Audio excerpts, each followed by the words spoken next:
gitu.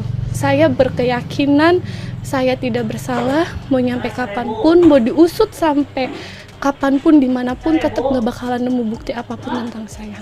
Anak saya kan masih nyusu. Dengan adanya kasus ini, anak saya sih... Baik teman-teman, kembali lagi bersama saya Om NO, di mana kuasa hukum Sakatata yaitu Titin Prilianti menuntut agar tim khusus bentukan Kapolri memeriksa Linda terkait kasus Pina Cirebon. Nah, sekedar diketahui Linda adalah merupakan teman Pina Cirebon yang viral lantaran pernah kesurupan diduga arwah Pina. Nah, dari keterangan Linda kesurupan itulah muncul dugaan kuat Pina Cirebon dibunuh bukan kecelakaan. Titin Prilianti kembali menyinggung hal ini saat menjadi saksi di sidang peninjauan kembali terpidana kasus Pina Cirebon pada hari Rabu kemarin. Nah, Bu Titin ini mengungkapkan penyebab berubahnya konstruksi hukum kematian Pina dan Eki pada 2016 silam dari semula kasus kecelakaan menjadi pembunuhan. Nah, karena disebabkan adanya rekaman kesurupan Linda yang disebut-sebut merupakan teman dekat Pina, konstruksi itu berubah ketika ayah korban mendapatkan rekaman kesurupannya Linda. Dan itu juga sebetulnya pernah disampaikan di pengadilan di tahun 2016 silam oleh orang tua Pina. Nah, kalau awalnya kecelakaan, kemudian temannya kesurupan menjadi pembunuhan. Nah, itu sempat disebutkan di sidang 2016. Namun soal kesurupan Linda, kata Bu Titin, tidak didalami oleh majelis hakim dan jaksa pada persidangan 2016 silam. Nah, merujuk perjalanan kasus ini, sambung Bu Titin, harus diusut tuntas soal kesurupan Linda dan juga dugaan adanya relasi Linda dengan kepolisian di Polresta Cirebon. Nah, kata Bu Titin, hal itu menjadi PR yang harus dikerjakan oleh tim khusus bentukan Kapolri Jenderal Polisi Listio Sigit Prabowo. Selain itu juga, Bu Titin, tim khusus juga harus memeriksa Linda itu punya hubungan dengan siapa. Bagaimana bisa berinteraksi dengan kakaknya Pina, padahal dia mengaku tidak mengenal Pina. Nah, selain itu, Titin Prilianti juga mengungkap perlakuan keji yang diterimanya selama mendampingi para terpidana kasus Pina Cirebon. Titin mengaku pernah diludahi, disumpahi hingga dikoyak psikologinya selama menjalani persidangan kasus Pina Cirebon pada tahun 2016 silam. Dan kini yang terbaru, di mana ahli hukum pidana dari Universitas Trisakti Abdul Fikar Hajar mengungkapkan kejanggalan dalam kasus Pina. Dia menanggapi isu klaim asuransi yang diajukan oleh Ibtu Rudiana 3 hari setelah kematian Eki. Nah, kabar tersebut awalnya disampaikan oleh kuasa hukum terpidana Bu Titin Prilianti. Nah, Abdul Fikar menyatakan bahwa secara hukum semua pengendara berhak mendapatkan klaim asuransi jika mengalami kecelakaan, dan dia juga menambahkan bahwa klaim asuransi tersebut memperkuat argumen bahwa Pina dan Eki mengalami kecelakaan. Nah, seperti apa videonya? Yuk kita simak. Let's go. Oleh Titin dalam hal ini sebagai kuasa hukum dan juga nantinya saksi pada persidangan hari ini mengatakan bahwa ada 3 hari setelah korban tewas, ini Vina dan Eki, ada klaim asuransi jasa raharja yang disampaikan oleh ayah Eki, Ibtu Rudiana, dan di mana sebagaimana diketahui ini merupakan asuransi korban jiwa dari kecelakaan. Anda melihat ini juga mendukung dari pernyataan bahwa memang ini benar kecelakaan lalu lintas atau seperti apa?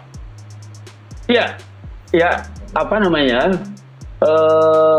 asuransi kecelakaan, asuransi jalan lalu lintas sebenarnya diberikan pada semua pengendara yang terjadi kecelakaan di lalu lintas, karena preminya itu dibayar ketika kita memperpanjang STNK umpamanya, itu udah termasuk di dalamnya ada pembayaran asuransi itu sebenarnya. Jadi semua pengendara yang mengalami kecelakaan di jalan raya itu secara hukum dipastikan akan dapat asuransi itu, asuransi kecelakaan. Ya, karena memang sudah dibayar gitu. Artinya sesuai dengan apa yang sudah diperjanjikan antara pemilik kendaraan dengan asuransi. Nah, seperti itu.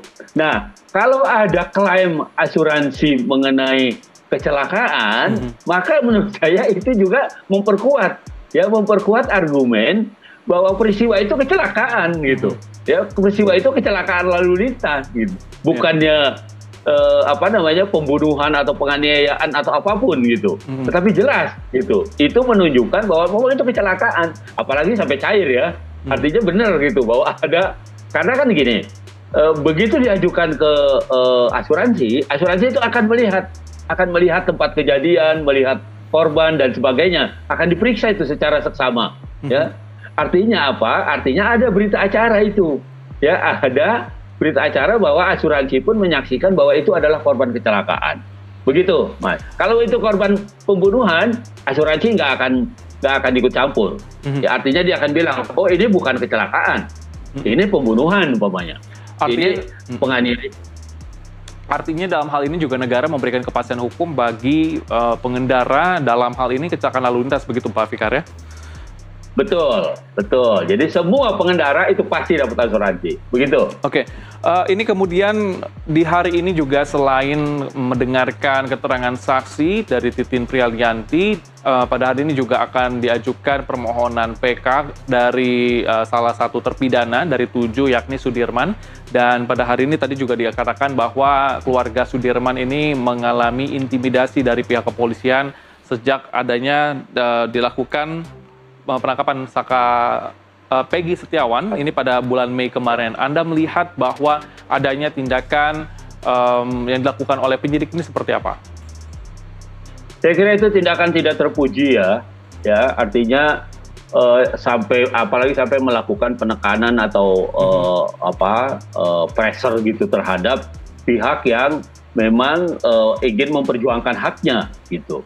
Ya, karena institusi negara dalam hal ini adalah kepolisian sebagai penyidik gitu ya, itu dia tidak bisa aktif, dia sifatnya pasif, menunggu ya, sifatnya menunggu apa yang menjadi tugas dan kewenangannya gitu. Dia tidak boleh tiba-tiba umpamanya cari perkara kejalanan begini, nggak boleh seperti itu ya. Kejalanan atau kemana dia bikin perkara sengaja supaya ada pekerjaannya gitu. Nah itu malah menjadi lucu dan itu di luar kewenangannya dan menjadi tidak sah kalau itu diketahui. Dia justru menunggu dan melayani. Nah karena itu tugas kepolisian itu ada 3 itu kalau nggak salah menurut undang-undang seperti itu. Ya, yang pertama dia aktif nih menjaga keamanan dan ketertiban, memang dia boleh aktif. Ya artinya menjamin ketentraman warga negara atau masyarakat ya. Di dalam satu komunitas atau di dalam satu wilayah hukum itu menjadi tertib, aman dan tertib gitu. Artinya semua berjalan sesuai dengan aturan. Yang kedua, dia penegak hukum. Ya, penegak hukum itu dia baru bisa melayani kalau ada peristiwa hukum gitu. Artinya ini pasif nih. Ya, polisi sebagai penegak hukum itu pasif. Dia menunggu ya apa yang dilaporkan kepada dia baru dia proses gitu. Bahkan kalau ada tindak pidana yang bersifat delik aduan umpamanya, sementara korbannya tidak mau melapor ya, tidak mau melapor ke polisi, nggak boleh polisi duluan memproses gitu. Ya kecuali polisi melihat ada penganiayaan di jalanan, itu baru boleh aktif gitu, aktif dalam pengertian. Ya, yang ketiga, polisi sebagai pelayan masyarakat. Nah, pelayan itu antara lain adalah melayani kita membuat surat izin mengemudi, kemudian dia ikut menjaga ketertiban kalau ada hajatan-hajatan di masyarakat dan sebagainya. Nah, itu bagian dari pelayanan dia gitu. Nah, jadi 3 fungsi ini sebenarnya juga meskipun di satu sisi ada sifat aktifnya, tetapi aktif kalau ada peristiwanya, gitu, ya, bukan aktif dalam pengertian itu tadi, ya, memaksa orang, kemudian ini orang, nah itu kalau itu sudah di luar kewenangannya. Dan ini menurut saya harus dilaporkan ke atasan atau ke propam bahkan, begitu, Mas.